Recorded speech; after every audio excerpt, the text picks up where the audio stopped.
Hebrews, Hebrews, Hebrews. This is Prophets of Awakening. This is our Israelite Advanced Bible Study night, the 18th of March, 2025. Okay, I'll be reading out the book of Jasher tonight and breaking down scripture. So you can go to our YouTube channel to Prophets of Awakening and check out our videos. We have over 1,000 that you can look at and examine. Okay, these videos will lead you to the truth of the Holy Scriptures. And if you like what you're hearing and receiving, I'm asking you to like, share, and subscribe to the channel. It'll be greatly appreciated. Our hours of operation is Tuesday and Wednesday, 7 to 9 Central Time, p.m.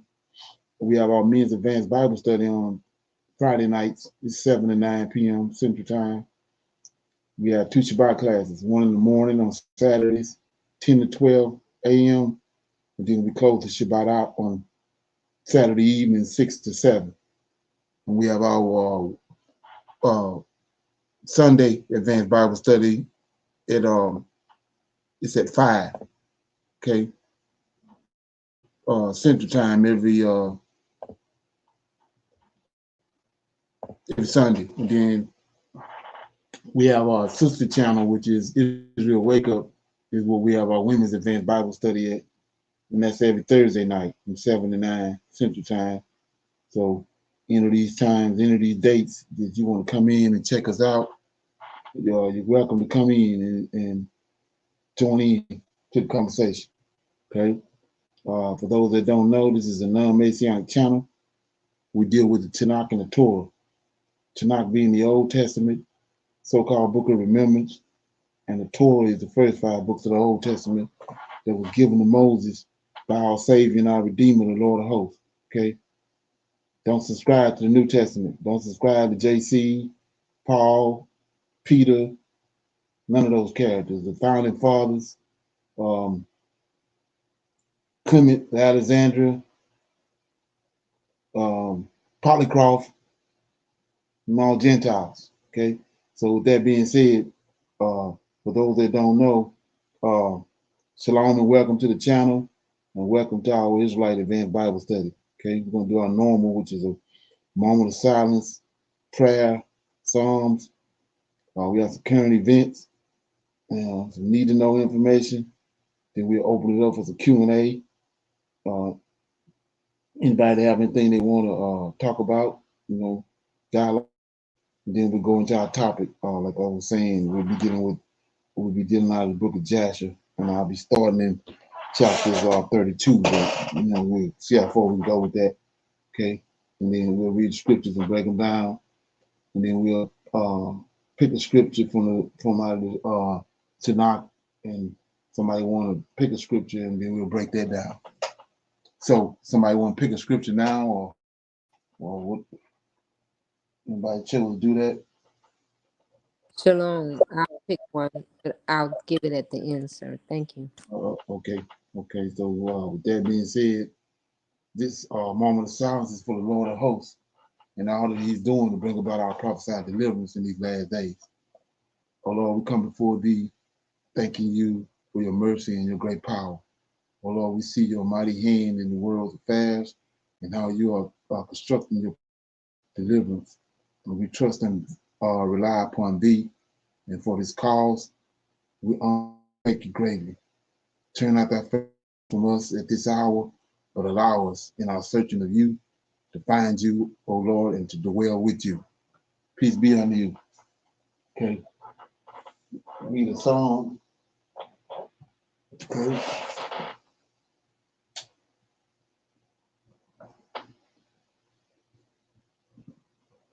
Okay. I'll read Psalm 64 as plots and punishment. Okay. It's a Psalm of David. It says, hear my voice, O God, in my prayer, preserve my life from fear of the enemy. Hide me from the secret counsel of the wicked and from the instructions of the workers of iniquity, who with their tongue like a sword and bend their bows to shoot their arrows, even bitter ones. They that shoot in secret at the perfect, suddenly do they shoot at him and fear not. They encourage themselves in an evil matter. They consume of laying snares. They consume of laying snares privately. They say, who shall see them? They search out iniquity. They accomplish a diligent search. Both the inward thoughts of every one of them and the heart is deep. But God shall shoot at them with an arrow. Suddenly shall they be wounded. So shall uh, so they shall make their own tongue to fall upon themselves.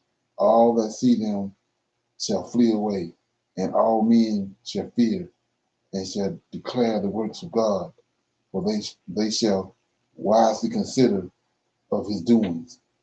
The righteous shall be glad in the Lord, and shall trust in him, and all the upright in heart shall glory. Okay, y'all shine light on, let me see where it's at.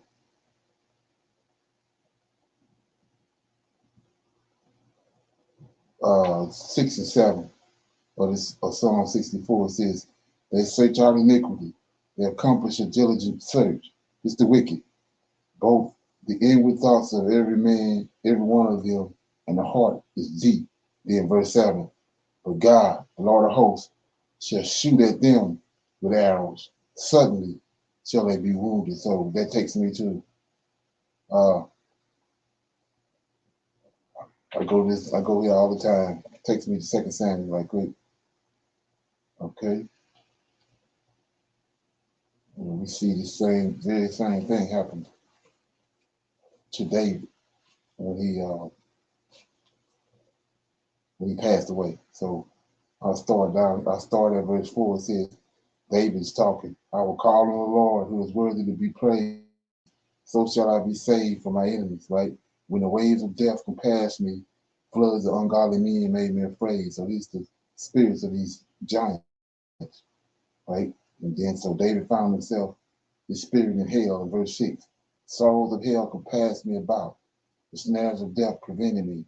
In my distress, I called upon the Lord. I cried to my God. He did hear my voice out of his temple, and my cry did enter his ears. Then the earth shook and trembled. The foundations of heaven was moved and shook because he was wroth. And there went up a smoke out of his nostrils, fire of his mouth devoured. Coals were kindled by it. He bowed the heavens also and came down. Darkness was under his feet. And he rode upon a cherub and did fly. And he was seen upon the arrows, upon the wings of the wind. And he made darkness a pavilion around about him. Dark waters, thick clouds of the skies. And through the brightness before him were coals of fire kindled. And here we go, right here, verse 14. The Lord the Lord of hosts, thundered from heaven. The Most High uttered his voice, and he sent out arrows. Like the time just said. He sent out arrows, scattered them, lightning, and discomfited them. And the channels of the sea were appeared. Foundations of the world discovered at the rebuking of the Lord, at the blast of the breath of his mouth. Okay. Somebody got their mic open. Okay. So with that being said, mic open.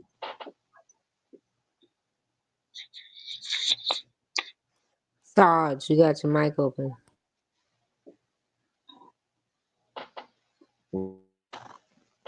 So we go to some current events. I'll see if somebody on here wanted to say that they missed the meet and greet. So let me see if they here on here.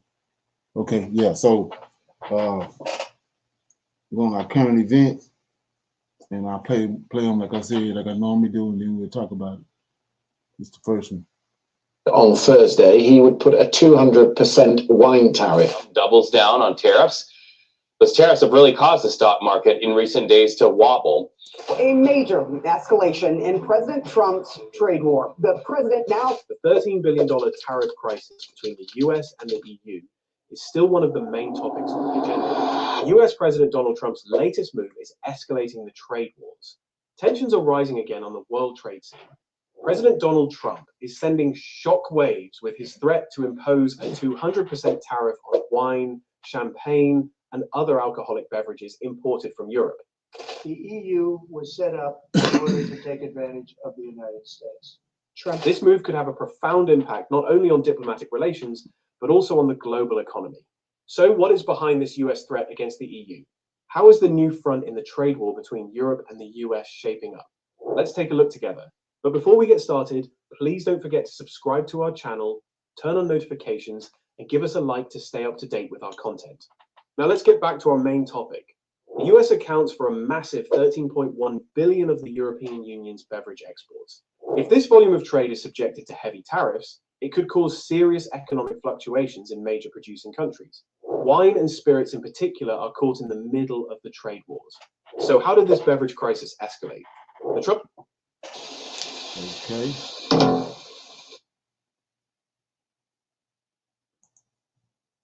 administration reacted to Europe's steel and aluminum tariffs, and the response was swift. US President Donald Trump said, "If this tariff is not lifted immediately, the US will soon impose a 200% tariff on all wine, champagne, and spirits from France 200% tariff. What that from me? and other EU countries. This will be great for wine and champagne businesses in the US." This statement was a concrete indication of how quickly global trade wars can escalate. As soon as the Trump administration imposed a 25% tariff on steel and aluminum imports, the EU quickly responded. The European Union announced additional tariffs on American products worth 26 billion euros, or about 28 billion including boats, bourbon whiskey, and motorcycles. EU officials said the measures were swift and proportionate and would take effect in April. Meanwhile, the American liquor industry has begun to prepare for the challenges posed by the impending retaliatory tariffs. If the trade dispute deepens further, US producers could suffer serious losses in the international market. While Trump's threat of tariffs related deeply with the US liquor industry, tensions quickly escalated on the other side of the Atlantic. European leaders and industry representatives have signaled that they will not remain silent on this threat. So in this context, is the European alcohol industry reeling? According to US Department of Commerce data, France was the largest wine exporter to the US last year, shipping $2.5 billion worth of wine. Italy followed close behind with exports worth $2.3 billion. According to the Comité Champagne, the industry trade association, France exported nearly 27 million bottles of champagne to the US in 2023. This made America the largest market for French champagne, overtaking the United Kingdom. These figures clearly show how critical an export item alcoholic beverages are for the EU. Recognizing the seriousness of the situation, the French authorities reacted swiftly. French Trade Minister Laurent Saint-Martin stated that Trump is escalating the trade war and said, "We will not give in to threats and will always protect our industries."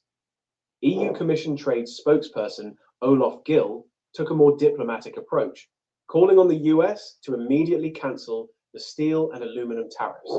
"We want to negotiate to avoid tariffs in the future. They bring nothing but lose-lose outcomes, and we want to focus on win-win outcomes," he said. Gill noted that work was underway to initiate talks between EU trade officials and their US counterparts. But it's not just French and EU officials who are worried, but also industry representatives who will be directly affected. The Irish Whiskey Association said the tariffs put jobs, investment, and businesses at risk and have the potential to be devastating for the industry. "There are no winners in a trade war," the association said, emphasizing that both sides would suffer mutual losses. Trump, for his part, used strong language against the EU, calling it one of the most hostile and abusive tax and tariff authorities in the world. Trump's retaliatory plans have the potential to easily escalate into an unchecked trade war. After complaining about the unfairness of global trade, saying that the US has no free trade and that the world is ripping us off, Trump announced new tariffs on April 2nd. If these tariffs go into effect, Trump is likely to face a backlash from the EU. However, despite the growing backlash, the Trump administration continues to threaten new tariffs on strategic industries, targeting steel, aluminum, and automobiles. US Treasury Secretary Scott Bessent stated that this will depend on the actions of trading partners. Chris Swanger, CEO of the Distilled Spirits Council of the United States, said that 50% tariffs on American spirits are deeply disappointing and will severely undermine efforts to rebuild US spirits exports in EU countries. Okay, any comments on that? 200% tariffs. Shalom. So it's just amazing to me to see the symbolism and all of this and what this current leadership is doing in terms of the way that it is rapidly tearing down these years and in some instances centuries of relationships. I see that everybody's still attempting to have a diplomatic type of approach, and Trump is acting as if he is an individual with all of these things being his and acting, as an owner, as versus being a president. That's to me is amazing. And then on the other side of that, I heard today, I haven't seen a lot of research about it or a lot of reporting, but I heard today that the EU is now entering a an agreement with Canada and Mexico to go around Exactly some right. of these tariffs with the US, which is not a good thing for America. Right, exactly. Like I was saying the other day, the those BRICS countries got 168 countries that's sided with them. So the last thing you need to do is come on the world scene with tariffs. They don't want to deal with you, and you just proved it right there. They not worried about the tariffs. They just gonna side it, sidewalk it, and go to with other nations and come together with Yeah, other nations. It's gonna exactly. backfire on him and America. Anybody else? Shalom. Shalom, everyone. I don't see anything wrong with that 200% tariff on spirits and things like that. I think it'll be a positive thing. At least we'll have a lot of the people who, who engage in drinking like that they would, at least be reformed. And hopefully some of those people are people that are out there doing that and not taking things serious. It might be a good thing for them too. Okay. Anybody else got anything? Shalom. I was just going to add that Mexico did that with China to try and bypass us with those tariffs as well. Exactly. And this whole time they have ever since Trump's first administration, he had tariffs on Russia. It ain't worked. Russia, they got stronger. It's no tariff. Okay. Shalom, everyone. Yes, to sum it all up, which they're doing, it's like um, enemy of my enemy is my friend. So um, NATO, the ones in NATO, BRICS is like China is trying to go to Mexico or through Canada to get their things done. Trump has lined up with BlackRock to get Panama Canal to do the importing, exporting, and that. So they're just so many people are drawn to each other that was not going to do it in the first. China coming to Mexico, to get their things put in. Then here's Canada going around to Mexico. Then who else is going to try to go through Mexico, or the other way around, teaming up? Okay. Go ahead. Somebody got something? Shalom, I just want to add one other thing. I think what is different about this tariff war that's happening in present time as opposed to it's never really been successful, but in the past it was a little bit different. What's happening now is the example of Elon Musk. Elon Musk is directly, one of the out-front billionaires in support of Trump and some of the stuff that he's doing. And because of that, it is directly impacting his personal wealth. unlike the oligarchs in other countries like Russia and stuff like that, you didn't have this sort of effect. But but Elon Musk is rapidly losing. I think they say he's lost half of his wealth in the past 3 months.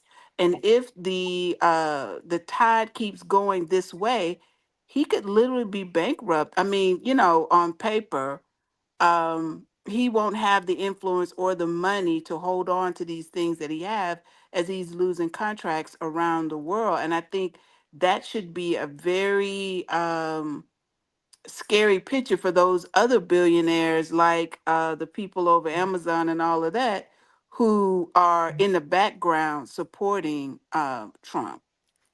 So if they're thinking they're going to be the future oligarchs, they need to just look at what's happening with Elon Musk and the potential because of all of these boycotts that people are having with these companies now. So I just want to. Oh, yeah, that's a good point. Anybody else got anything on that? Okay, we're gonna go to the next one. Okay. Mounting as alarm bells continue going off around recession. This is what I see going on with so many people. They keep on going, thinking that it's business as usual. Oh, they trying to, it's a recession. Now this place is being collapsed. And stock market collapse and everything bubble that is ready to pop. But many are puzzled. How could an economy that was so seemingly strong one day be spiraling into chaos the next? Everyone's looking to blame, but for those of us that have been paying attention, well, the collapse of a debt-fueled system is long overdue. The best way to picture where we are today is an analogy I love to use, Jenga economy. Picture the US economy as a giant Jenga tower, where each block represents a key piece of the system. So those blocks could be commercial real estate, bank losses, government spending, consumer credit. And as these blocks are pulled out and stacked back on top, well, the foundation gets weaker and weaker. Now, some look at this tower and all they see is that it's growing taller despite the foundation. An expanding economy, the stock market hitting all-time highs, an opportunity for profit. But anyone who has ever played the game of Jenga knows that there are no winners. The game doesn't end when someone wins. The game ends when the final piece is pulled and the tower comes crashing down. But look at what's going on right now. Increased volatility, it's the point in the game when the tower starts going like this, when any block that's pulled could be the final block. Now, we don't know exactly what it will be or when it will be pulled, but we know we're close. That volatility, we know we're close. So what happens when the government can no longer paper over these cracks? How will it impact the everyday American, you and I, and what can we do to protect ourselves? And what clues can we get from what's going on right now in this mess of an economy to understand how close we are? Well, let's get into it. If you thought government spending was slow, think again. The gap between federal revenue and government spending has surged to over $1 trillion, the most ever on record for the first 5 months of the fiscal year, surpassing even the shock spending of 2020 and 2021. In fact, in February alone, the government twice as much as all revenue earned from taxes. But where is all of this money going? It's not being spent on infrastructure. It's not fixing the problems in our economy. The biggest increase in spending, it's interest paying on our debt. The United States last year spent over $1 trillion just on servicing the debt, not on paying the debt down, but just on staying afloat. And this year, interest payments are set to increase, already increasing by 10%. So the next time someone comes to you and says, oh, they've been screaming about the debt forever, this time is no different, look at them and yes, this time is different. And the reason why is because of the cost of servicing the debt. It's a crucial piece of understanding and why what's always been an unsustainable path is now finally reaching that critical breaking point. Do you have someone in your life like this, someone who doesn't see what's coming next or doesn't want to see what's coming next?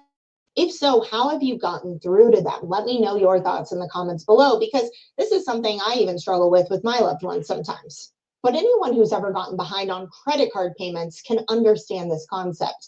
And I explained that government debt is no different, but the only difference is is that the government can also print more dollars, which is exactly why the US dollar is in so much trouble. But the worst part of all of this, what's different than 14 years ago, is that we still have inflation right now eroding every single dollar. Do not let them fool you and tell you that inflation is under control. No, inflation is still going up. It might be going up at a slower rate, but just because it's going up at a slower rate does not mean that your cost of living is not continually going up with it, that the purchasing power of your dollar is continuing to be chipped away at. And what's going to happen next? The Federal Reserve is going to cut rates at a time when inflationary policies are being put into place, and we still haven't hit the 2% target that they've been fighting all of this time. Make it make sense. Is this a system that is thriving, or is this a system that is barely hanging on, especially now that we have an all-out trade war erupting? But I'm not just trying to list a bunch of things that are going wrong. I'm trying to show that everything is connected. And regardless of how you feel about President Trump's long-term goals with his tariffs and whether they're going to be successful or not, I'm not even focused on the taxes that tariffs bring. I am focused on the fact that other nations are going to be moving away from the dollar. They already are. They have been for a long time. Dollar collapse is a process, not an event, right? But now we can see this process accelerate as nations quickly ditch their dollar reserves and find ways to bring things back home, as we see an escalation in nationalism and countries moving away from a dollar-denominated system, all of which will ultimately hurt the US dollar standing and the dollar's position, privileged position, as the global reserve currency, which, as I've been saying now for the better part of a year, will create more inflation, leading to hyperinflation and ultimately a new monetary reset, right? That reset that could look like a devaluation or a revaluation of the dollar. This is where we are headed. Okay, any comments on that? Okay, Shalom. I'm just go ahead and say for the record, I always got something to say. So I want to say that I feel like I'm not an economist by no means, but I think even the layperson can see that these um, plans or this thing that they're putting together is not based on any kind of sound economic wisdom. I think that they are thinking that they can tear down the system with all of the current factors that will be affecting it in hopes of rebuilding an isolation economy and country based on all white people. And that is not, I don't understand. I don't think they know, and I don't understand how they think that that's going to be successful. It's too many factors that is going to cripple that or make that not possible. I heard today that Trump passed something or did erase something out of some federal statute that they no longer have to consider integration or something to that effect. So basically, trying to resegregate the America in terms of policies and procedures. So literally trying to undo everything that was done in the 60s, and again in order to try to return to this uh ideal state of a heyday from the 40s and the 50s with predominantly white citizens or citizenship, and not considering all the factors around the world and internally how things have moved on since that time. And so I think that that's just all contributing to the demise of this country. Exactly. Right. I agree with that. Anybody? Okay. We got some need to know information right here. We play this. Okay. 5 minutes. There's plenty, family. If you will just give me 5 minutes, there's some information that I've got to share with you about puppet masters that are controlling the puppet. Let me begin by sharing this information today. There's a person you have never heard of who may be one of the most influential thinkers and the right wing and white nationalists in this country. His name is Curtis Yarvin. Let me say it again, Curtis Yarvin. Yeah, we talked about this before. This is the guy, this is the architect behind Project 2025. He founded the anti-egalitarian and the anti-democratic movement known as the Dark Enlightenment or neo-reactionary movement. This movement believes democracy is a failed experiment and must be replaced by a monarchy or a dictatorship. The way to reach this goal is through Silicon Valley. Silicon Valley venture capitalists who will use their money to sway public opinion and miseducate the masses through social media and collecting our data. One of Curtis Yarvin's disciples is a person by the name of Peter Thiel. Peter Thiel, I'm not sure the pronunciation, is a South African, or an Afrikaner, just like Elon Musk, who founded PayPal. Peter Thiel funded the political rise of J.D. Vance. J.D. Vance has publicly stated that Curtis Yarvin is his intellectual mentor. Now, Curtis Yarvin says in order to destroy democracy, they have a program called RAGE. RAGE, R-A-G-E, RAGE. And this program means retire all government employee. RAGE, Project 25, RAGE, and now Doge is doing the work of Curtis Yarvin. Curtis Yarvin believes some races are fit for servitude. Blacks have a natural lower IQ, and civil rights was applied to a population of recent hunter-gatherers ancestry and no great moral fiber. As a result, civil rights in America created absolute garbage. The architect presidency, Steve Bannon, is an admirer of his work, and a collection of Silicon Valley billionaire bros adhere to his philosophy. How do we push back? Number one, we've got to be educated about what is happening. Number two, we have to be deliberate with our dollars. There's no reason we should be supporting any business that plays in our face. Support local, support Black businesses. Number three, support Black institutions that believe in liberation, whether it is your church, HBCU, whether it is an activist organization, unions, independent press, fraternities, sororities, all of these organizations we have to support, and we have to raise our voice. And finally, you've got to be the most engaged voter, politically astute, not miseducated, but educated. They are coming after us. RAGE, retiring all government employee, dismantling the Department of Education. We are in the midst of a hostile takeover in America. But let me give you one thing.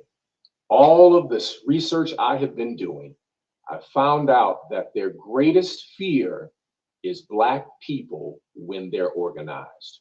From 1971 to today, we have the power and we are connected to an all-powerful God.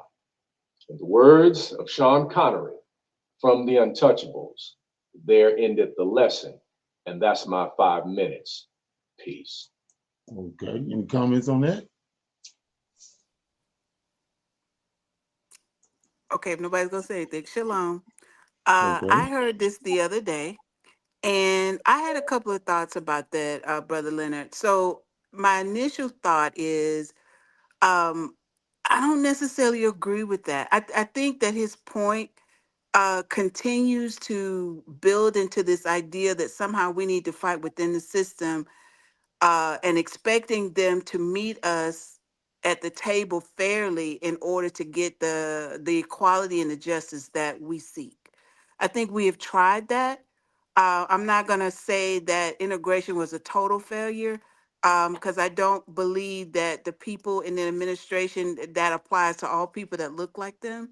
I don't believe that, but I do believe that um, the spiritual aspect of it and who we are as Hebrews is not being considered.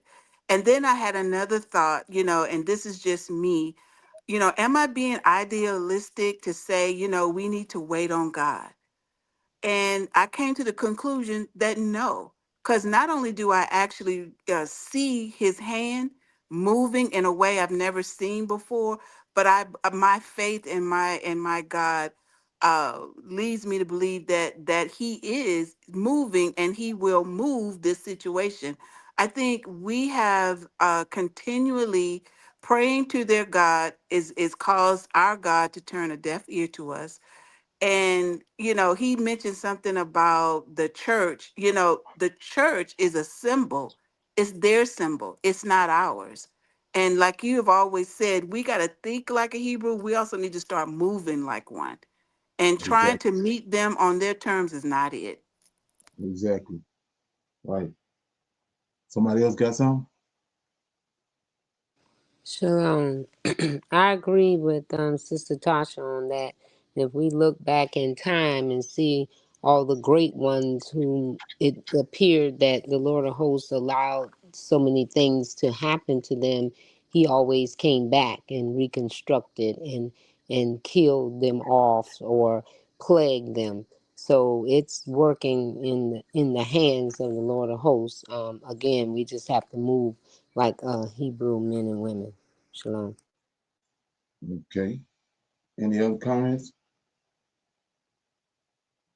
Yeah, I mean, so that's the reason I read Psalm 37 so much, because about 7 or 8 times in Psalm 37, uh, he tells you to wait on the Lord. And then we see in the past what happened. We saw what happened with Joseph in the dungeon, and how everything looked bleak. And then all of a sudden, the Lord showed up.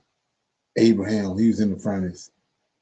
You look at our past, those men that had patience and long suffering and waited on the Lord, we see the results of what happened. Okay. Shalom. Shalom. Yes, when you mentioned Joseph, um, he was the one who said to prepare because there's going to be 7 years of harvest and then 7 years of famine. Is that the Right. same Joseph? Yes, sir. Right. So we also need to take heed on today's how things are moving and how we're moving around. Um, yes, the Lord of hosts is coming. It's going to do what he does. And as we may lose a lot with this way that they're moving forward with the 2025 project. It's, it doesn't look, it looks really bleak, if you're into the politics, or if you're in there where they are, what behind the scenes, what they're doing, what they want to come forth, and they're seeing it coming forth little, but if we're not looking at it, we don't see it, but it is coming forth. And as we are here right now, um, it's still a heads up because we're listening to what they're saying. We're still getting a heads up on what's going on. Okay. Anybody else? I agree with the sister, and I think, obviously there are signs of, some bad things coming down the pike here, and I don't think there's anything wrong with preparing. And of course, we trust that, Father's going to take care of us, but that we should do our part. I think even when Moshe was in that home with his mother and sister and brother and all those that were there, I mean, they had food to eat. And I imagine in that time it might have been a difficult thing to do, but they were ready. They were prepared knowing it was going to come. So I don't see anything wrong in at least preparing for whatever event comes. Okay, anybody else? Okay, I'll open it up for some Q&A. Anybody have any questions, comments, any dialogue about anything they heard on Prophets of Awakening or they came across and they want some answers? We'll bring it up. Shalom, I have a question. I was listening to the class from last Wednesday when you guys were reading Genesis, and there was a comment. I thought it was a very good class, by the way. I was listening to the class and I heard something mentioned about Lilith. Right. And when I guess the way I interpreted it was that uh, the devil had turned into a woman and slept with Adam, which was when he sinned. Because I really don't know a lot about Lilith, but I've heard about her, and so people talking about it and seeing it in different places, but I don't really know a lot about it. And that was the first time I think I heard you talk about it. Can you Right. elaborate a little bit on that about who she was and the role she played in the garden? Right. So we know about the seven angels, right? Yes. Uh-huh. So those seven angels, the Yahweh is a consuming fire. He don't have no flesh on him. That's just the whole purpose. He created the seven angels to deal with mankind. He can't deal with mankind. That's how we know that's not him. In the Tanakh, he's not him because he can't deal with mankind. So he created these angels. These angels have the ability because of their molecular makeup. They can transform into anything that the Creator made. They had that ability. Lucifer had that ability to transform into anything. So example is when Moses came to the mountain, right? Didn't the angel transform into a fire on the bush? Yes. Uh-huh. So they had the ability to transform themselves to anything the Creator had. So many people don't know this. So then we see another example when with I think it's the guy that was in the temple when his wife, the angel came to him. I think it was, I can't think of her name. Anyway, he came to her and told her that she was gonna have a baby, Samuel's mother. And then her husband told him, if he come again, come and get me. So the angel showed up again, and she went and got the angel. And so they back and forth. They don't really know whether it's an angel or not. First of all, they want to know his name because they're familiar with the angels and name tell you who they are and what they're capable of doing. So they want to know his name. So he asked him, why you crying about my name? So the man lit a fire. He started a fire. And when he lit the fire, the angel transformed into fire and went up in the fire and went up in the smoke. So that's shapeshifting. So they had an ability. So go back to your Christian days. They got in the New Testament where it says that old dragon. I know you remember this verse. That old dragon, the devil, the tempter, right? Right. Lilith is one of those names. That old dragon, the devil, the tempter, Lilith. Because that's what he can transform. So in the very beginning, after the Creator made the woman, he made a woman in Genesis 1:26, and he came back and made Eve. After he made Eve, now these Lucifer had the ability to shapeshift into a woman. So when they was in the garden, when you understand what his abilities are, he came to Eve as a man, because that's what the angels are. We made in the angels' image. The angels not made in our image. So he came to Eve as Lucifer, as a man.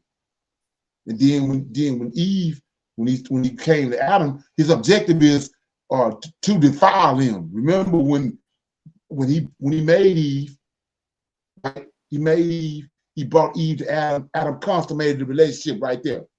Right. And she became his wife. But they didn't know they was naked because it was righteousness. But when the serpent came, And then his job is he wanted to defile Adam and Eve. So he came to Eve. We know what he done with her because he got Cain. He defiled Eve. Then he had to turn around. He had to defile Adam. Mm-hmm. So he appeared unto Adam as Lilith, which is a woman. And Adam got defiled. Okay. Thank you.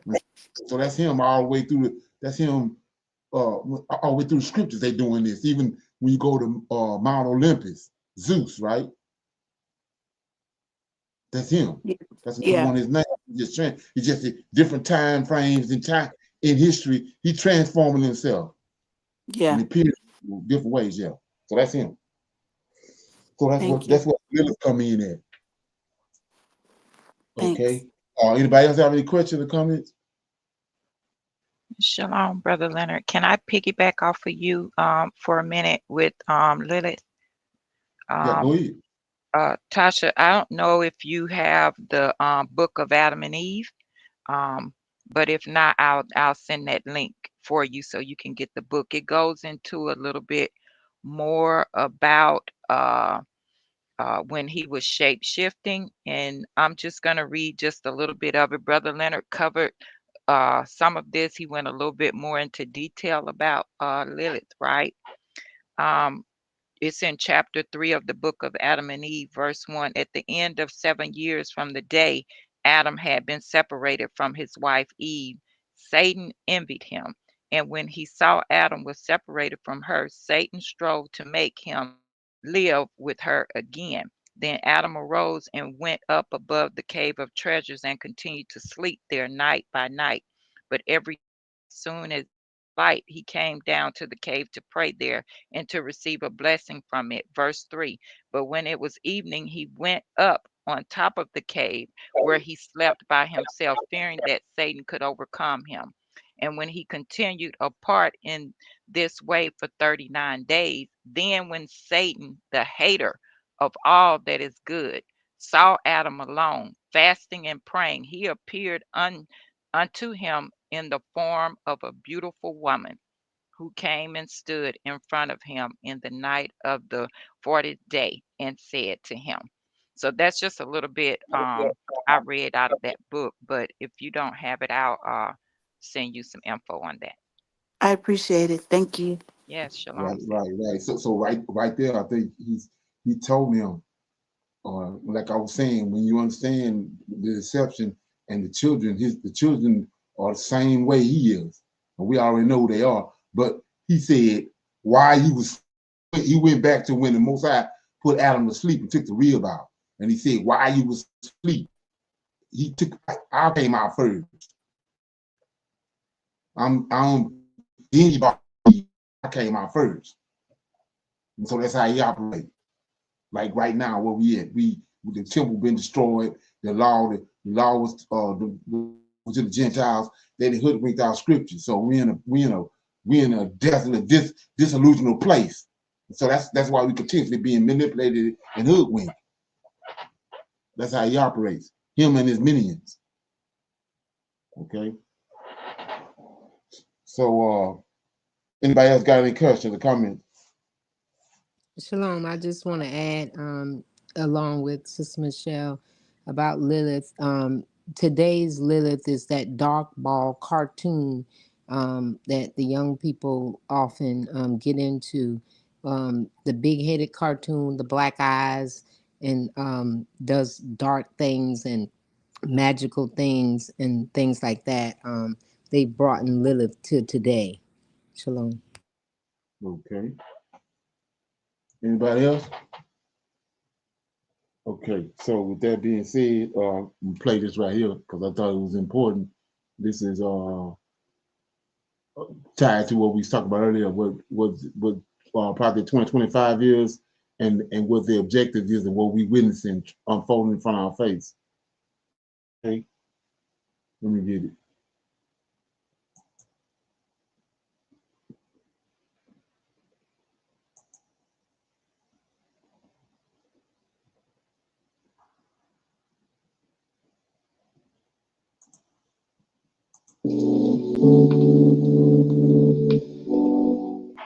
Iran drops a bombshell The devil is terrified of Black Israelites waking up in a world rife with deception, oppression, and concealed truths. Iran has issued a startling declaration that is sending shock waves through theological circles and global institutions alike. Iranian religious scholars have unveiled what they believe to be the ultimate spiritual revelation. The devil's greatest fear is the awakening of the Black Israelites. For centuries, the true identity of the Black Israelites has been shrouded in secrecy, distorted by Western doctrines, and obscured beneath layers of historical manipulation. According to Iranian theologians, this suppression has not been incidental, but deliberate, a diabolical plot designed to prevent Black Israelites from reclaiming their divine heritage and true spiritual authority. Now, with an unprecedented awakening sweeping across the globe, Iran asserts that Satan's dominion is on the verge of collapse. Iran's interest in this movement is not without reason. Persian prophecies deeply intertwined with ancient biblical texts foretell a time when the true children of Israel will awaken and challenge the world's most sinister forces. If these theologians are correct, the Black Israelites are not merely reclaiming their history. So what we're looking at, like I said before, you go back and look in time, when Israel was in captivity in Babylon for 70 years, right? When the time the prophecy started was coming to an end, we see the same thing we see right here. We see that Cyrus came on the scene, sided with the Israelites because he was sent by the Lord of hosts. Then after him, Darius, his son, sided with the Israelites, sent them back to build the temple and all that. Then after him, Artaxerxes, he was dealing with Esther and Mordecai. So we see the same thing now. We see what Putin just done when it comes to the Black Israelites and what he said. Now we saw what the Pope said. Now we see what these Iranians said. So it's nothing new under the sun. We see the same thing happening now. It's that time. So he's dealing with those people the same way he did with the Pharaoh. He hardened the Pharaoh's heart so he can judge him. So we see the same thing now. He's using these people to bring out the revelations on who we are and bring us as Israelites back to the forefront. They are fulfilling an apocalyptic destiny that threatens to dismantle the very foundations of global power structures. As these revelations continue to unfold, the question remains, how will the world respond to this inevitable shift? Will the forces of deception intensify their resistance, or will divine truth triumph over centuries of suppression? The discussion is far from over, and we want to hear your thoughts. If you found this insight compelling, be sure to subscribe to the channel, turn on notifications, and join the conversation. Is knowingly or unknowingly carrying out Satan's agenda, ensuring that the Black Israelites remain trapped in ignorance and subjugation. Iranian scholars believe this explains why any movement seeking to reveal the truth about the Black Israelites has been met with fierce opposition, censorship, and even violence. If this suppression is indeed real, it represents one of the most profound cover-ups in history. However, Iranian theologians insist that despite centuries of deception and oppression, the tide is now turning. They argue that the resurgence of Black Israeli identity is gaining momentum and that the evidence of their true heritage is becoming too overwhelming to ignore.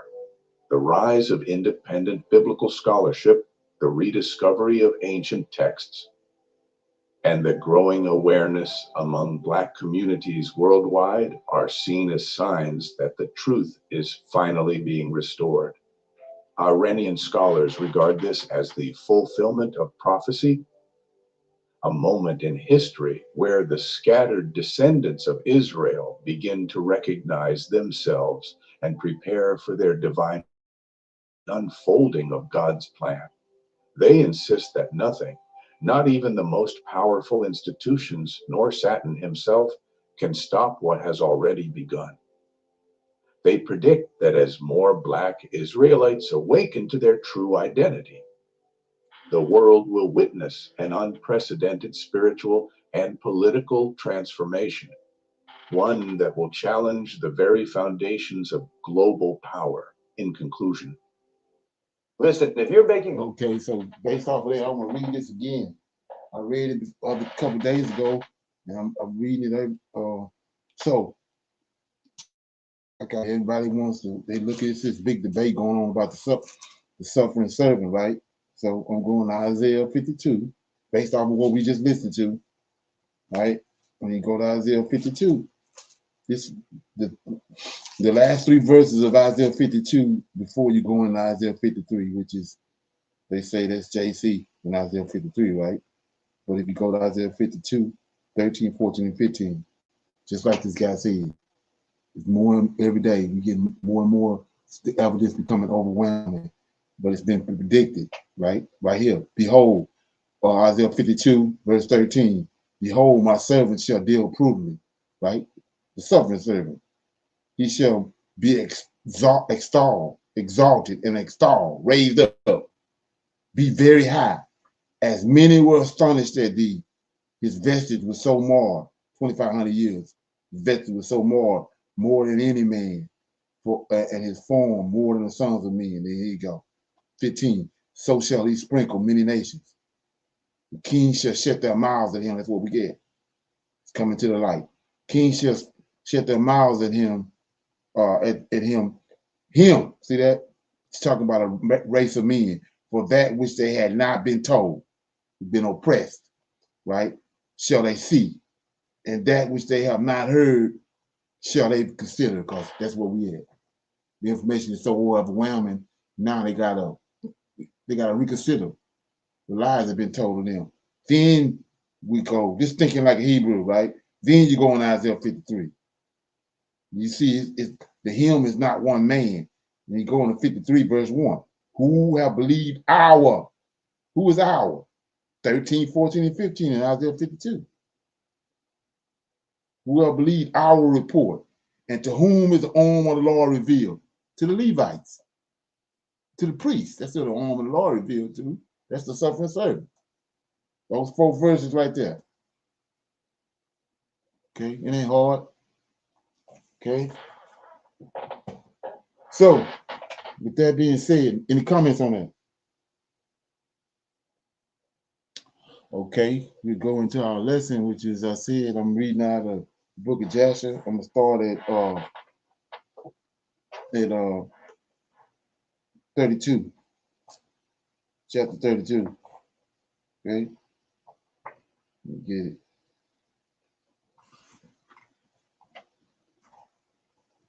Okay.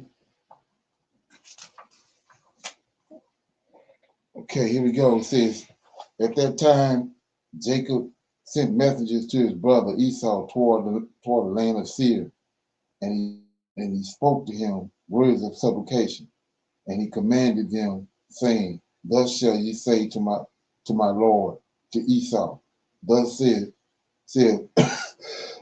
thus said thy servant Jacob, let not my lord imagine that my father's blessing, which he did bless me, has proved beneficial to me. For I have been these 20 years with Laban, and he deceived me and changed my wages 10 times, as it has all been already told unto my Lord. And I served him in his house very laboriously, and God afterwards saw my affliction and my labor and the works of my hands, and he caused me to find grace and favor in his sight. So right here, I want to show you what I was telling you about how Esau, when Antiochus Epiphanes came, destroyed the temple and ran the people out, they got Hotel records, right? And so from that point on, they started diminishing our record. They diminished David. David is Messiah. They diminished David. They diminished the Lord of hosts.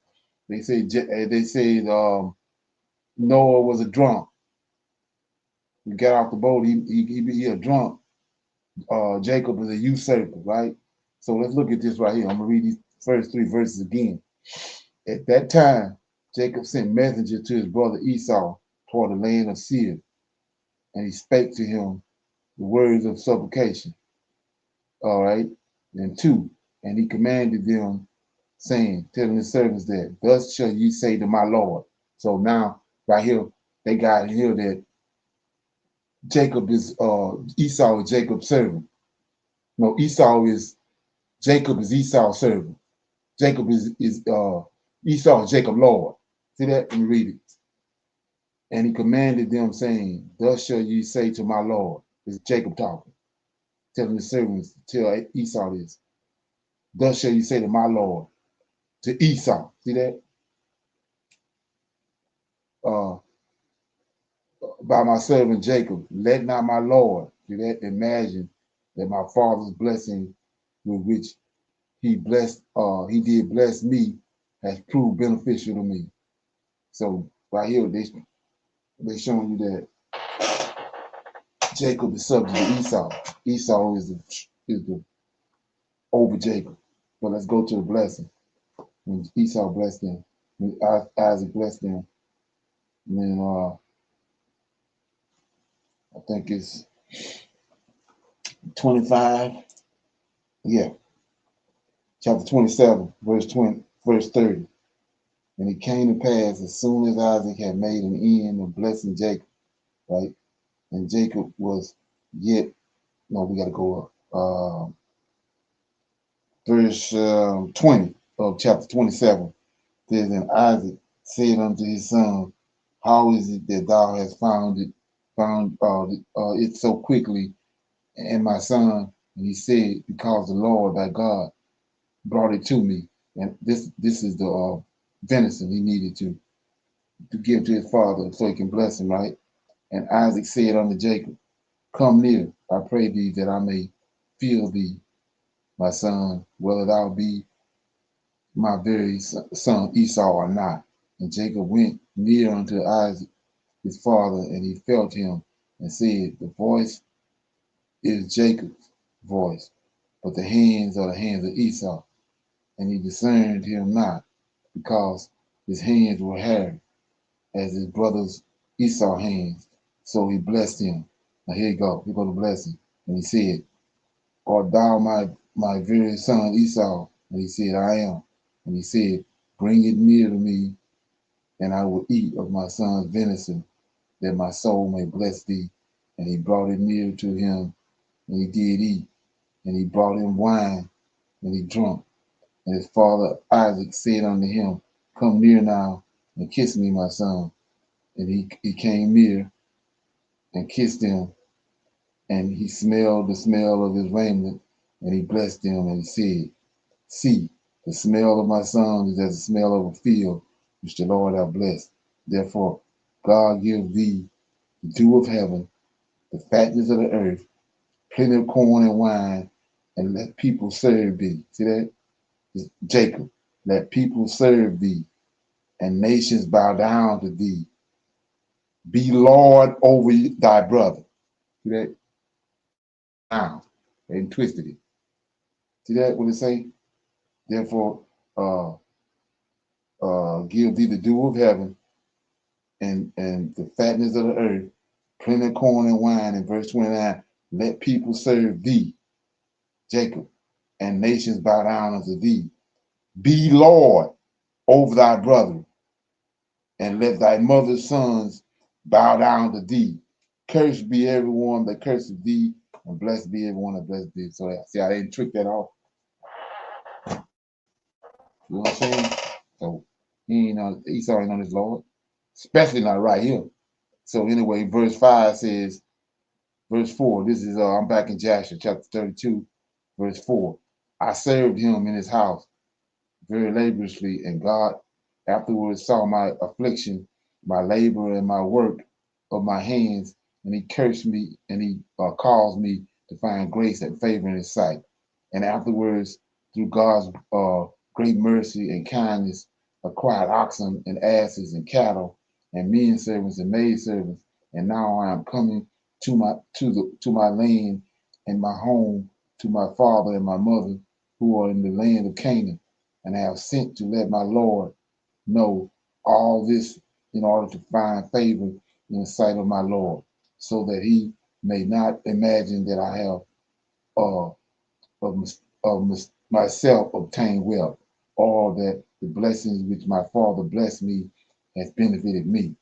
And these messengers went to Esau, found him on the borders of the land of Edom, going toward Jacob, and 400 men of the children of Seir, the Horites, were standing with drawn swords.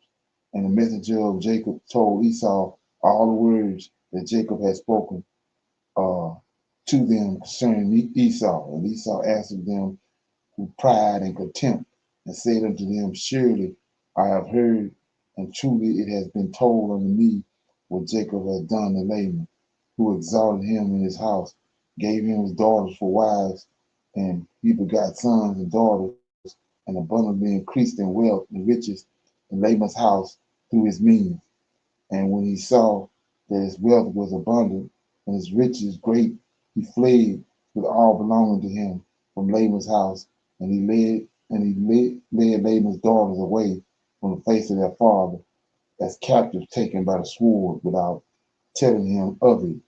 And not only to Laban has Jacob done thus, but also unto me has he done so, and has twice supplanted me, and and shall I be silent? Now therefore I have this day come with my camps to meet him, and I will do unto him according to the desires of my heart. Right? And the messengers returned and came to Jacob and said unto him, we came to thy brother, to Esau, and we told him all thy words, and thus he answered us, and behold, he cometh to meet thee with 400 men. Because like I was saying before, Abraham had giants, David had giants. Here go giants right here. Right, let's go back and let me show it to you. So it says, uh, 7. And the messengers went to Esau and found him on the borders of the land of Edom, going toward Jacob. And he had 400 men of the children of Seir. Seir is a giant. The Horites, yeah, were standing with drawn swords of these giants. You got 400 with him. So, like I said, this is how much they twisted the scriptures are. So anyway, at 14, now then, know and see what shall thou do, and pray before God to deliver thee from them. And when he heard the words of his brother, which he had spoken to the messengers of Jacob, Jacob was greatly afraid, he was distressed. Jacob prayed to the Lord his God, and he said, O Lord God of my fathers, Abraham and Isaac, thou didst say unto me when I went away from my father's house, saying,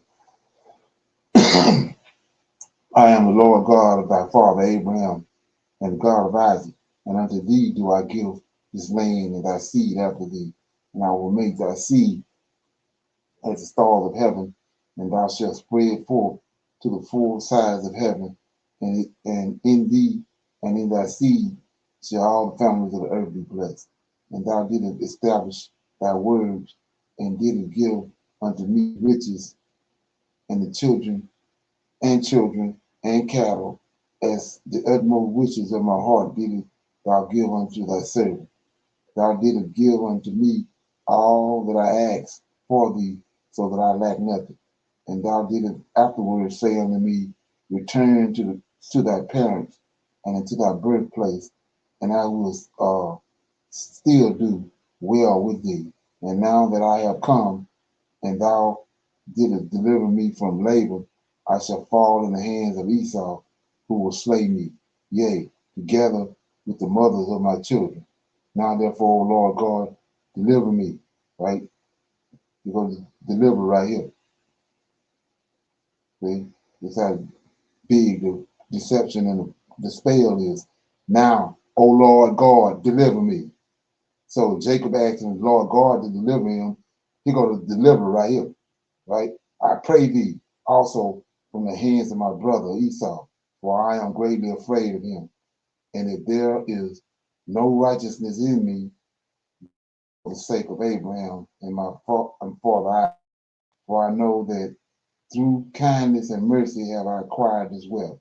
Now therefore I beseech thee to deliver me of this day with thy kindness and to answer me. And Jacob ceased praying to the Lord. That I read this other day with David. And Jacob ceased praying to the Lord. That praying to the Lord of hosts. This the mediator right here, the Lord of hosts. And he delivered the people that were with him and with the flocks and the cattle in the two camps. And he gave the half to care to Dynamis, the son of Eleazar, Abraham's servant, for a camp and with his children. And the other half he gave to the care of his brother Elisha, the son of Eleazar, to be for a camp with his children. And he commanded them, saying, keep yourselves at a distance with your camps, and do not come too near each other. And if Esau come to one camp and slay it, the other camp at a distance from it will escape him. And Jacob tarried there that night, and during the whole night he gave his servants instructions concerning the forces of his children. And the Lord heard the prayer of Jacob. See that? The Lord heard the prayer of Jacob on that day. And the Lord then delivered Jacob from the hands of his brother Esau.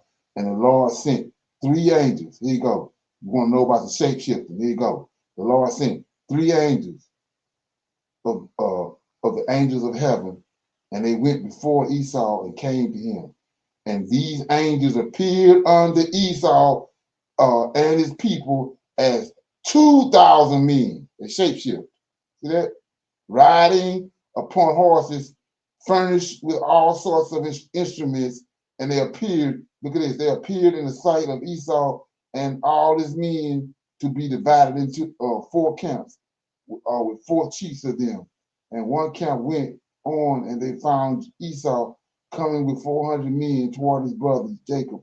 And the camp ran toward Esau and his people and terrified them. And Esau fell off the horse in alone, and all his men separated from him in that place, for they were greatly afraid.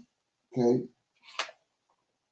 and the whole camp shouted after they were after them when they fled from Esau, and all the warlike men, these giants, all the warlike men answered, saying, surely we are the servants of Jacob, who is the servant of God, and then who can stand against us? And Esau said unto them, O then, my Lord and brother Jacob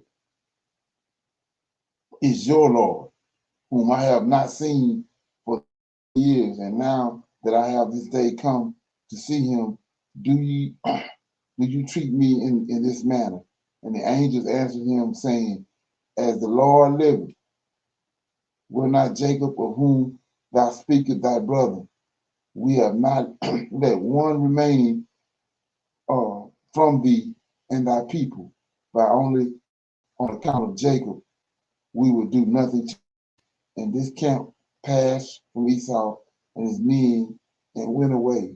And Esau and his men had gone from them about a league when the second camp came toward him with all sorts of weapons.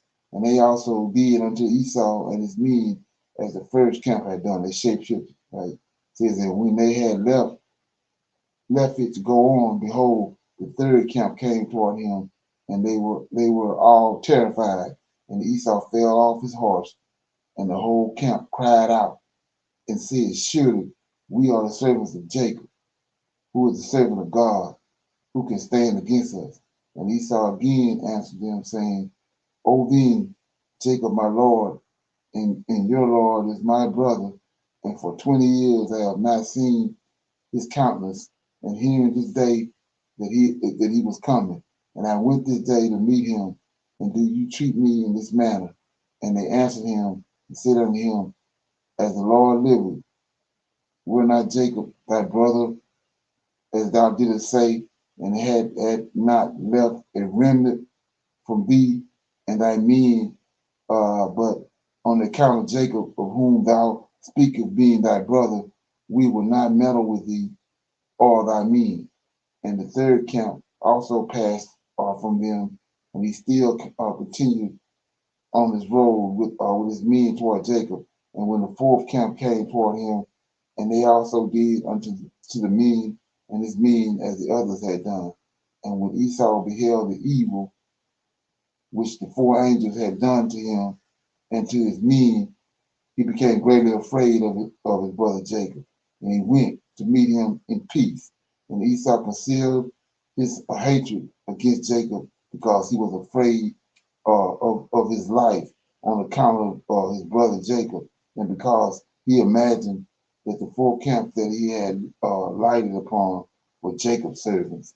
And Jacob tarried that night with his servants in their camp, and he resolved with his servants to give unto Esau a present from all that he had with him and from all his property. And Jacob rose up in the morning, he and his men, and they chose from amongst the cattle a present for Esau. So, like I said, every chance I get, I'm going back to topics that come up, right? So here we go. We go one right here. 40.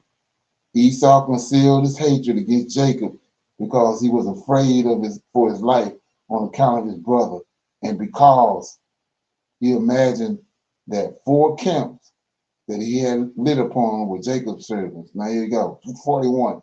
Jacob tarried that night with his servants in their camp, and he resolved with his servants to give unto Esau a present from all that he had with him, from all his property. And Jacob rose up in the morning, he and his men, and they chose from among the cattle a present for Esau. Okay, and this is the amount of the present which Jacob chose from his flock to give unto his brother Esau, and he selected 240 heads from the flock, and he selected from the camels and the asses 30 each, and the herds he chose king, and he put them in his 10 droves, and he placed each sort by itself, and he delivered them into the hands of 10 of his servants, each drove by itself. Okay, and he commanded them and said unto them, keep yourselves at the distance from each other, and put a space between the droves. And when Esau and those who are with him shall meet you and ask you, saying, whose are you, and whither do you go? And to whom belongeth all these before you? You shall say unto them, we are the servants of Jacob, and we come to meet Esau in peace. And behold, Jacob cometh behind us, and that which is before us is a present sent from Jacob to his brother Esau, right? And if they shall say unto you, why do he delay behind you from coming to meet his brother and to see his face? Then ye shall say unto them, surely he cometh joyfully. 1 minute. Okay. Says 50 and 48. And when he passed all belonging to him over to the brook, Jacob was left by himself, and a man met him, and he wrestled with him that night. Here you go again. He wrestled with him that night until the breaking of the day, the morning. The hollow of Jacob's thigh was out of joint through the wrestling with him. And at the break of the day, morning, right, the man left Jacob there, and he blessed him and went away. And Jacob passed the brook at the break of day, and he halted upon his thigh. and the sun rose. See that? Sun rose up upon him when he passed the brook, and he came up to the place of his cattle and his children. And they went on till midday. And while they were going, the presence were passing on before them. And Jacob lifted up his eyes and looked, and behold, Esau was at a distance, coming along with many men, about 400. And Jacob was greatly afraid of his brother. And Jacob hastened, divided his children unto his wives and his handmaidens, and his daughter Dinah he put in a chest, and delivered her into the hands of his servant. And he passed before his children and wives to meet his brother, and he bowed down to the ground. Yea, he bowed down 7 times until he approached his brother. And God caused Jacob to find grace and favor in the sight of Esau and his men, for God had heard the prayers of Jacob, right? And the fear of Jacob and his terror fell upon his brother Esau, for Esau was greatly afraid of Jacob for what the angels of God had done to Esau. And Esau's anger against Jacob was turned into kindness. And when Esau saw Jacob running toward him, he also ran toward him, and he embraced him, and he fell upon his neck, and they kissed, and they wept. And God put fear and kindness toward Jacob in the hearts of the men that came with Esau, and they also kissed Jacob and embraced him. So this is an example I was telling you about, where we ain't got nothing to worry about. It says God put fear, Lord of hosts, put fear and kindness toward Jacob in the hearts of the men that came with Esau. And they also kissed Jacob and embraced him. Same thing he did to Pharaoh. Also Eliphaz, the son of Esau, with his 4 brothers, sons of Esau, wept. So he got them crying, wept with Jacob. And they kissed him and embraced him, for fear of Jacob had fallen upon them. This is how the Lord worked. And Esau lifted up his eyes and saw the women with their offspring and the children of Jacob walking behind Jacob and bowing along the road. And bowing along the road to Esau. And Esau said unto Jacob, who are these with thee, my brother? Are they thy children or thy servants? And Jacob answered Esau and said, they are my children, which God have graciously given to me, given to thy servant. And while Jacob was speaking to Esau and his men, Esau beheld the whole camp, and he said, whence didst thou get the whole of the camp that I met yesternight? And Jacob said, to find favor in the sight of the Lord. It is that which God hath graciously gave to thy servant.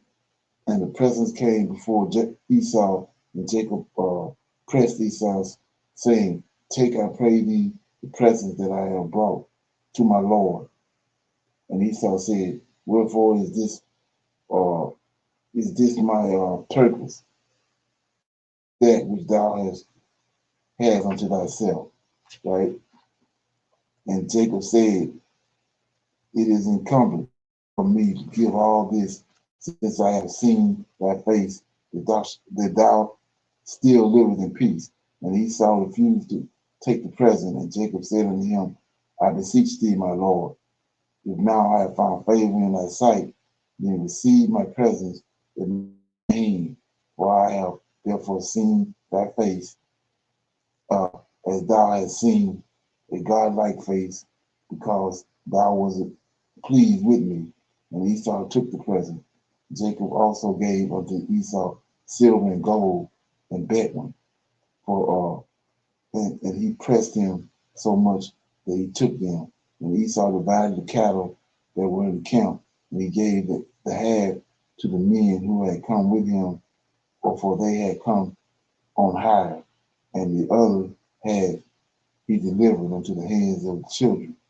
And the silver and the gold and the bedroom he gave to the hands of Eliphaz, his eldest son. And Esau said unto Jacob, let us remain with thee, and we will go slowly along with thee until thou comest to my place with me, that we may dwell there together. And Jacob answered his brother and said, I will do as my Lord speaketh unto me, but my Lord knoweth that the children are tender, and the flocks and the herds with their young who are with me uh, go but slowly, for if swiftly they would all die, for thou knowest their burden and their fatigue. Therefore, let my Lord pass on before his servant, and I will go on slowly for the sake of the children and the flock, until I come to my Lord's place to see it. And Esau said unto Jacob, I will place with thee some of the people that are with me to take care of thee in the road and to bear thy fatigue and burden. And he said, What needed what needeth it, my Lord, if I may find grace in thy sight? And behold, I will come unto thee to Seir, to dwell there together as thou hast spoken. Go in with thy people, for I will follow thee. And Jacob said this to Esau in order to remove Esau and his men from him, so that Jacob might afterward go to his father's house, to the land of Canaan. And Esau hearkened to the voice of Jacob. And Esau returned with the 400 men that were with him on the road to Seir. And Jacob and all his belongings to him went that day as far as the extremities of the land of Canaan in its borders. And he remained there some time. So that was, I read out of Joshua chapter 32, the encounter that Jacob had with Esau after he had returned from living in the land with Laban and his children had his 12 sons. Any comments or questions? Shalom. So Okay. the Lord of hosts allowed Esau to change heart to change towards Jacob.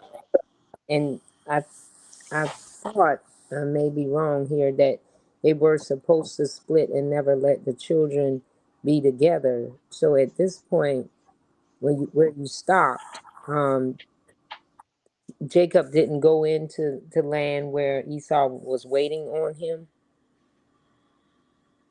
No. So the whole thing was Jacob had been advised. So that's the reason he was calling him Lord, to appease Esau. And just all he trying to do is get back to his mother and father, Isaac and Rebekah. But the Lord had already told him that he was going to put a spirit on Esau, and he did everything he told Jacob he was going to do. He put a spirit on Esau, put a spirit on men that was with him, that they showed him kind, rather than they came to do violence, but the Most High put a spirit on them, turned the spirit that was in them. Shalom. So I have a comment and a question. So the way I've read that story in the past as a Christian was that Jacob had wronged Esau. That's the way it was written, and I think a lot of times is how it was presented. But Right. my understanding now is that Esau is not, first of all, he not Isaac's biological child, right? But No. he is the son of Isaac's wife. So that is part of the reason, like with Cain and Abel, they're two different seeds and they were fighting in the womb. And Jacob was always supposed to be the first, Mhm. but they were fighting in the womb because they're two different seeds. And Esau being born first, he was mad at Jacob because he felt he stole his birthright, but Right. that's never wasn't how it was supposed to be. So that's what the whole battle is: the devil trying to usurp God's plan again and trying to get into that promise. And then the story you just read to us is how that unfolded and how God um, calmed Esau and allowed that reconciliation, if you will, to take place. Is that right? Right. And so that the thing about that is that hatred and that enmity that he told them about it, that between the two of them, to not Old Testament, that's Jacob, that belonged to Jacob. Esau concocted the New Testament. Right. Esau concocted. See what I'm saying? Yeah. So that's how you understand and extend it. Esau is the fourth beast. Mm-hmm. Rome is Esau. And they're the ones concocted all this, what we at today. Once they got Old Tower records. So the hatred that he had for Jacob, we're looking at it today. They call it racism, but that's the hatred right there that He has always had for him. always had. And then another thing too was he can't be no usurper, because remember Esau came to him for some pottage, right? Right. Right. And he sold his birthright to him. So how he usurped him? They had already made an agreement back when they was younger that Esau he didn't care about the birthright. So he sold it to Jacob for pottage. So when the time came for the blessing to come, his job was to tell Isaac, no, I sold my birthright to my brother. It ain't mine. I don't want it. But when it happened and Jacob got the birthright, now Jacob is supposed to be a usurper. Right. That's the story they want to tell. But the truth is, he never was supposed to. Esau was never supposed to have the birthright anyway. But because of all of these series of events, that's why it played out the way it did. Right. Exactly. Thank you. Okay. Anybody else got anything? Shalom, Brother Leonard. I have one thing I want to say.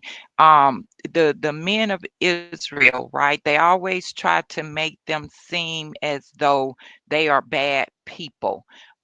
They tried to make Noah look like a drunk, right? Exactly. Tried to make David look crazy because he was in the streets, dancing and praising the Lord. And look at what they done to Jacob here, right? But as you was reading this story, I was really thinking about in the book of Isaiah, where it tells us to fear not, right? For I'm always with you, right? So when we see that, we always come out on top, because Israel is chosen by God. So we don't have anything to worry about, just like with everything going on today. We don't have anything to worry about because we are the chosen one. Exactly. And like I said, you see what those men did. They waited on the Lord. Yes, they waited sir. on him. Yeah, they not JC. They waited on the Lord of hosts. Okay. Anybody else got any comments, questions? Okay, we're gonna read that scripture. Shalom. Numbers chapter 4, and it's not just one scripture, so I'm just going to ask you the question. So when Aaron and Moses were to bring the ark and have the sons of Levi and the families to do certain things, they mentioned the different colors of the cloth. So I wanted to know about the significance. In the first cloth, in verse 6, it says that spread over it a cloth wholly of blue. And then in verse 8 it says, spread upon them a cloth of scarlet to cover the badger skin, and shall put in the staves thereof. And then in 9 it talks about the blue, and in 11 that golden altar spread it with the blue cloth. And then down in 13, it comes to the purple cloth therein to be spread it with them ashes on the altar. Um, the significance of those colors, can you help elaborate on that? It's I think it's somewhere in Deuteronomy, and it may be in that chapter or the one before it, but the purple is royalty. That's why you see David, either other nations then picked it up. The purple is for the king wear, and the scarlet is the blood, and the blue is tied to, I think it I can't remember where it was at, but the blue was what the gates was to the tabernacle, and I think it's tied to the sky, if I'm not mistaken. But I know I remember reading that when he explained to them the reason why he was dealing with those certain colors. But I know purple, and all you have to do is go back to all the movies you ever watched. You weren't paying attention to it, but they purple. Purple is for royalty, Yes, for the sir. king. Mm-hmm. Oh yeah. So yeah, that's what they were. Okay, thank you so much. Mm. I'll find those scriptures. So yeah. Okay. Anybody else got anything else before we go? Everybody good? Yes, Yes, I'm good. yes, sir. Okay.